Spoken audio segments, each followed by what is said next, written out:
Olá, eu sou Marli Silva do canal Poexistindo Espiritualizando e vamos com mais um vídeo continuando lendo Espumas Flutuantes do nosso nobre Castro Alves. Hoje eu trago um poema de um título, deve ser em latim, né? Ele sempre usava outros idiomas nos seus poemas e tem aqui também uma espécie de uma antífona de duas pessoas. Uma é em francês, outra creio que seja em latim. Trata-se do livro Espumas Flutuantes, como eu já falei, né? Que a gente está lendo esse livro. Vamos dar continuidade com mais dois poemas. Eu espero que vocês gostem, que vocês estejam acompanhando. Eu agradeço aos novos inscritos e peço gentilmente que dê o seu like, se inscreva no canal, faça parte desse grupo de pessoas que se interessam pela literatura universal, porque eu estou tratando no momento de um poeta brasileiro que também, claro, é conhecido no mundo por aí, por alguns países, deve ser muito bem conhecido. Seu trabalho deve estar sendo sempre, como sempre, bem difundido. Eu acredito que em outros países, claro, se conhece a literatura brasileira não tão bem, mas de uma certa forma tem poetas que se destacaram muitos, né? Muito bem. E eu acho que Castro Alves deve ter sido um deles. Então vamos lá, vamos ao primeiro poema, de um título meio estranho, mas que fazia sentido para ele, que para a época fazia sentido, que se chama Subtegmine Fage. Amelo Moraes, ele até fez uma dedicatória. Deu parle d'un le calme plus haute que dans de tempête. Mickey Wicks. Deus nobis eic otia facite. Virgílio. Então, essa última citação aqui de Virgílio, eu acredito que seja em latim. Então o poema diz: Amigo, o campo é o ninho do poeta. Deus fala quando a turba está quieta. As campinas em flor. Noivo, ele espera que os convivas saiam. E na alcova onde as lâmpadas desmaiam, então murmura amor. Vem comigo cismar risonho e grave. A poesia é uma luz e a alma uma ave. Querem trevas e ar. A andorinha que é a alma pede o campo. A poesia quer a sombra, é o pirilampo, para voar, para brilhar. Meu Deus, quanta beleza nessas trilhas, que perfume nas doces maravilhas onde o vento gemeu. Que flores douros pelas veigas belas. Foi um anjo com a mão cheia de estrelas que na terra as perdeu. Aqui é éter puro, se adelgaça. Não sabe esta blasfêmia de fumaça das cidades pro céu.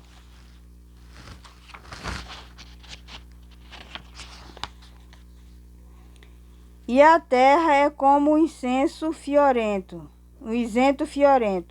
dentro da flor azul do firmamento, cujo cálice pendeu. Qual no fluxo e refluxo o mar em vaga, leva a concha dourada e traz nas plagas corais em turbilhão. A mente leva a prece a Deus por pérolas e traz volvendo após das praias cérulas, um brilhante o perdão. A alma fica melhor no descampado, o pensamento idônito, arrojado, galopa no sertão, qual nos esterpes o corcel fogoso, relincha e parte turbulento estuoso, solta a crina ao tufão. Vem, nós iremos na floresta densa, onde há arcada gótica a suspensa. Reza o vento ferral, enorme sombra cai, da enorme rama é o pagode fantástico de Brahma, ou velha catedral. Irei contigo pelos ermos lento, cismando ao pôr do sol num pensamento do nosso velho Hugo, mestre do mundo, sol da eternidade, para ter por planeta a humanidade. Deus no cerro o fixou. Ao longe, na quebrada da colina, enlaça a trepadeira purpurina, o negro mangueiral, como no Dante, a pálida Francesca. Mostra o sorriso rubro e a face fresca na estrofe sepulcral. O povo das formosas Amarílis embala-se nas balsas como as Willis, que o norte imaginou. O antro fala, o ninho estremece. A dríade entre as folhas aparece. Pan na flauta soprou. Pan na flauta soprou.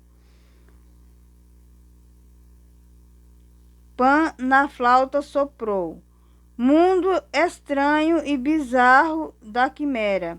A fantasia desvairada gera um paganismo aqui. Melhor eu compreendo então Vigílio. E vendo os faunos lhe dançar no idílio, murmura o crente, eu vi? Quando penetro na floresta triste, qual pela ogiva gótica e antiste que procura o Senhor, como bebem as aves peregrinas nas ânforas de orvalho, nas boninas. Eu bebo crença e amor. E à tarde, quando o sol, com dor sangrento, no ocidente se aninha sonolento, como a abelha na flor, e a luz da estrela trêmula se irmana com a fogueira noturna da cabana que acendera o pastor. A lua traz um raio para os mares, a abelha traz o mel, um treno aos lares, traz a rola a carpir. Também deixa o poeta a selva escura e traz alguma estrofe que fulgura para longe ao porvir. Vem, do mundo leremos o problema, nas folhas da floresta ou do poema, nas trevas ou na luz. Não vês do céu a cúpula azulada, como uma taça sobre voz voltada, lança a poesia a fluxo. Então, esse poema foi escrito Boa Vista, 1867. Eu quero acreditar que ele fala de Boa Vista em Recife, onde ele ficou um tempo e cursou Direito na Faculdade de Direito do Recife. Acredito que deve ser na Conde da Boa Vista, um bairro nobre da cidade. Na época não sei como que era, devia ser aqueles bairros belos, porque ainda hoje é um lugar bonito, é um lugar belo, embora com toda a modernidade. Mas na época acredito que ele transitava porque fica perto da faculdade, fica aos arredores por ali. Acho que na Boa Vista, onde ele estava, deveria ser em algum lugar onde ele tivesse reunido com algumas pessoas, porque Castro Alves sempre frequentava esses lugares. Como eu disse, os poetas dessa época, eles frequentavam bordéis, lugares onde tinham pessoas ditas promíscuas, loucas, desvairadas.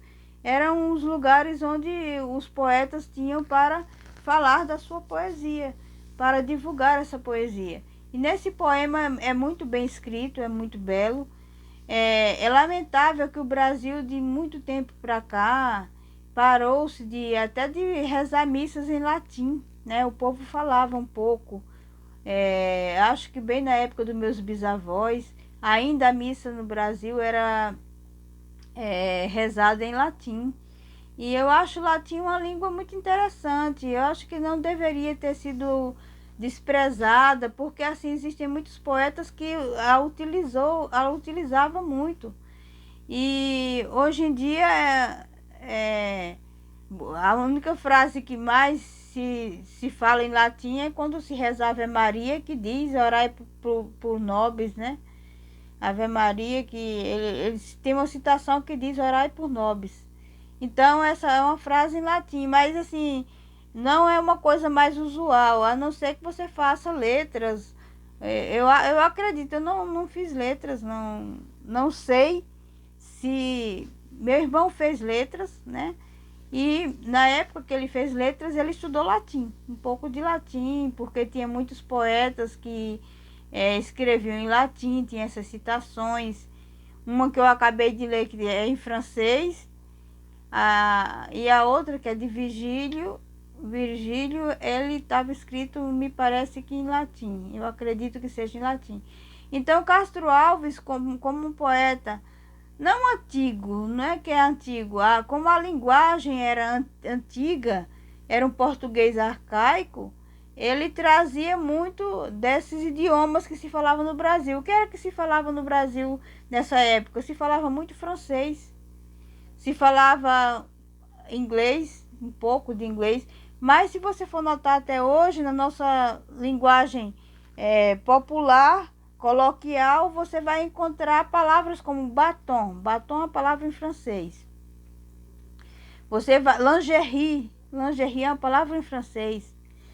Boutique, boate, são palavras francesas. Então isso são coisas que vieram da época ainda do início do século, quando os franceses vieram no Brasil, quando o comércio tinha, as lojas tinham nome em francês, depois mudou para inglês e foi ficando, e hoje tem mais coisas em inglês, mas houve uma época que o domínio da língua era o português mais ligado a Portugal, e também se usava muito o francês no Brasil. Então a gente vai ler algum poeta dessa década, a gente tem citações, algum poema que seja em francês, porque se usava muito nessas épocas. E Castro Alves não era indiferente, ele vivia uma vida de uma pessoa boêmia, né? Ele frequentava esses lugares, esses cafés que tinha, esses lugares onde serviam chás, e as pessoas falavam muito bem o francês, né? Hoje já não se fala. Eu, quando estudei, na escola em que eu estudei, o idioma não era o inglês, era o francês. Eu estudei francês na época. Depois, passou um tempo, algumas escolas ensinavam inglês, aí eu mudei para o inglês. Mas eu até lamento imensamente, porque eu adoro o francês. Eu acho um idioma maravilhoso, romântico. Parece até ser infantil quando você está falando francês. Quando você vê um francês falando, né, a diferença das palavras que você tem. Quando você faz o bico, tem um sentido, quando você não faz o bico. Do le bic, que eles falam, né? Então, existia essa cultura muito ligada à França no Brasil dessa época, né? Era chique, era elegante de falar francês. Então, Castro Alves utilizou isso nesse poema, que é um poema também muito bem construído, como todos os outros poemas dele. Ele fala sobre as coisas da alma, as coisas que se dá e que são coisas que a gente não tem como perder, porque não são coisas imateriais. Ele sempre continua metafísico nesse poema, né? Falando das coisas de maneira metafísica, de maneira espiritual, como sempre repito. Castro Alves se dizia kardecista, praticante.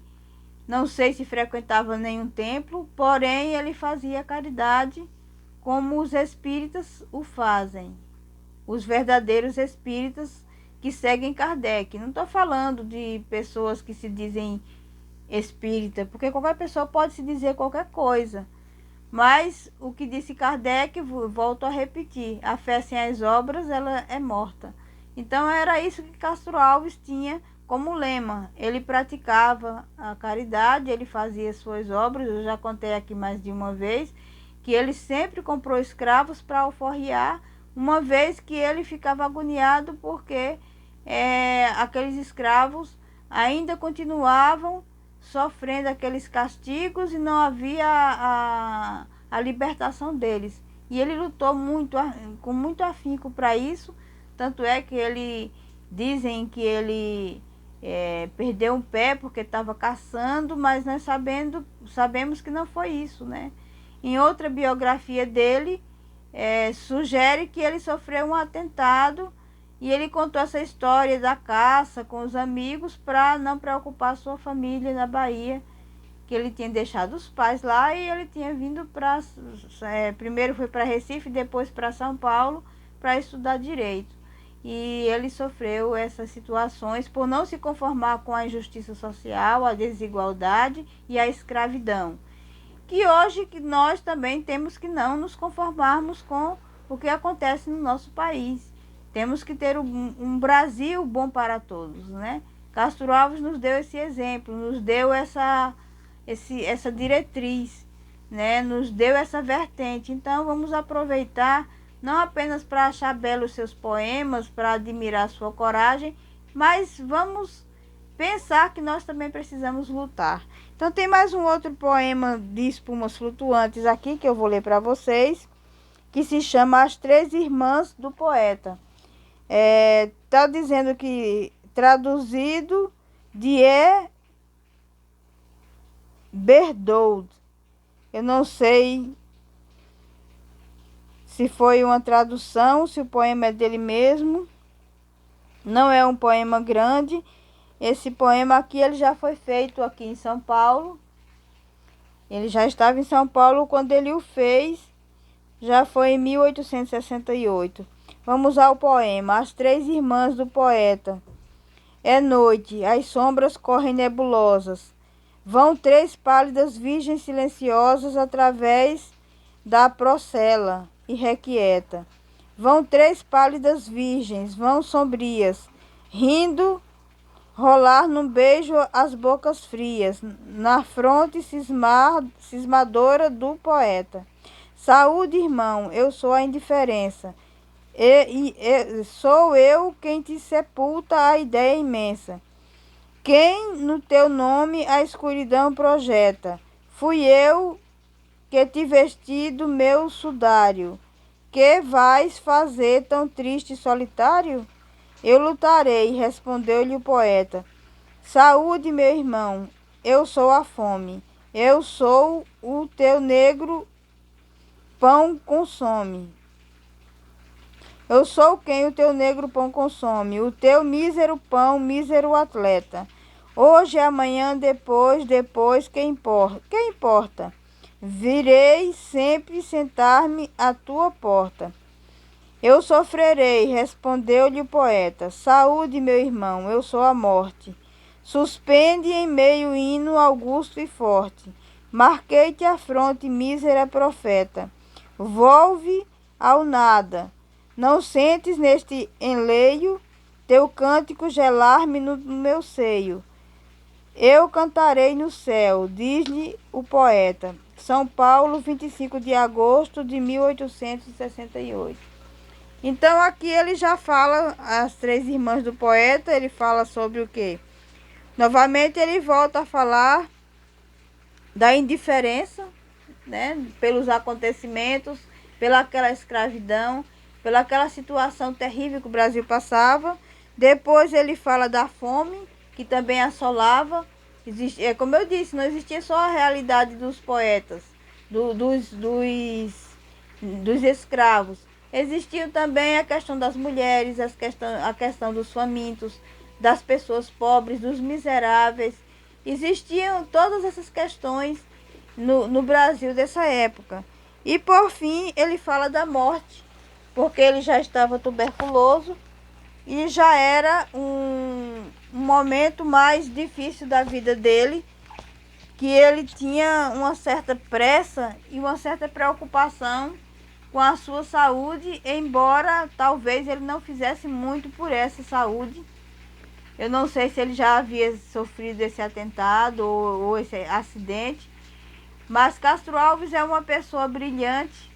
Ele trouxe sua poesia de forma brilhante para nos falar até os dias de hoje, né? Ele fala claramente os problemas que estamos enfrentando hoje. A indiferença, as pessoas querem naturalizar o que está acontecendo nesse país. Querem naturalizar a fome, o aumento de preço dos alimentos, a falta de empatia com o próximo, as pessoas querem naturalizar a morte. Então ele fala tudo nesse poema, até parece que ele pegou uma realidade que veio do passado, reencarnou aqui nesse presente e escreveu agora este poema.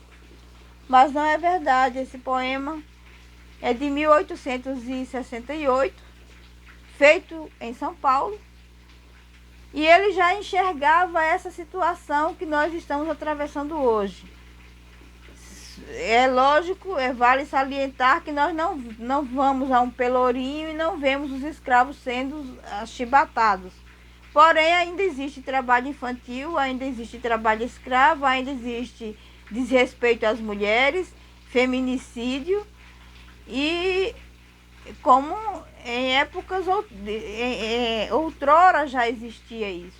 E ele tinha esse olhar sobre esse país, sobre esse Brasil, que com certeza ele torce até hoje para que nós peguemos essa diretriz de mudança, de mudarmos essa real situação que estamos atravessando, de fazermos do Brasil um país melhor, aquele país que ele tantas vezes chegou a elogiar, como quando ele disse em um de seus poemas: a brisa do Brasil beija e balança.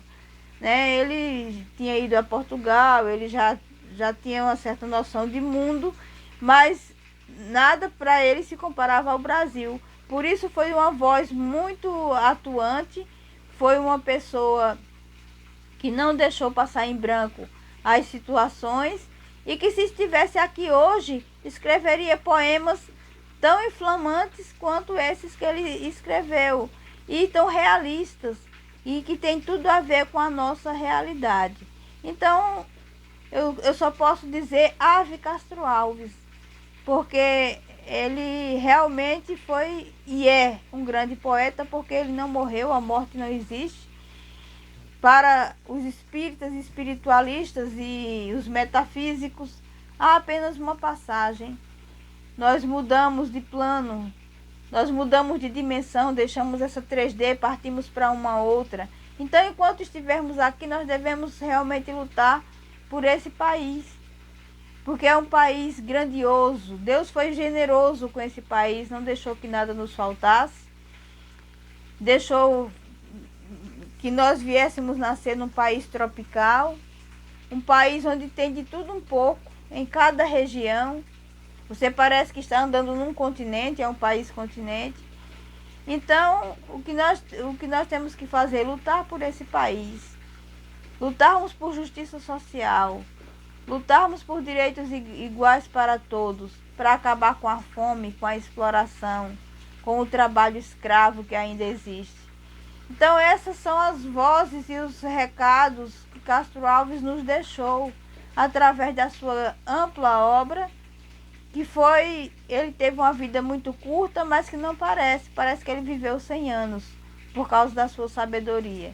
Então o que temos que fazer nesse momento eu agradeço pela oportunidade de poder ler uma obra tão importante como Espumas Flutuantes, ter a companhia de vocês, ter o like de vocês. Eu agradeço muito e convido a todos a participarem desses programas e continuarmos lendo até chegarmos ao final concluirmos essa obra, entendermos mais o pensamento dele, o que ele realmente queria dizer naquele momento, que quando ele escreveu esse livro ele já havia perdido o pé, ele já havia passado por grandes dores, e chegar até o fim do livro e concluir o que realmente foi essa grande mensagem que ele distribuiu em páginas, né? Então, assim, para mim é uma honra poder ler Castro Alves, poder ser conterrânea dele. Não fui contemporânea dele, ou talvez tenha sido, não sei.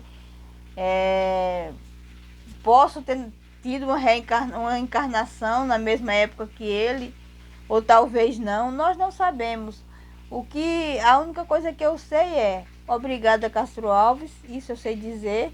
Obrigada pela sua obra. Obrigada por poder estar lendo agora, nesses dias, Espumas Flutuantes, tendo a companhia de vocês. E agradeço muito a vocês que se fazem presente nesse canal. Namastê, Castro Alves. Namastê a todos que se fazem presentes nesse canal. E que venham mais. Que venham mais pessoas. E que venham ler comigo essa obra-prima. Namastê.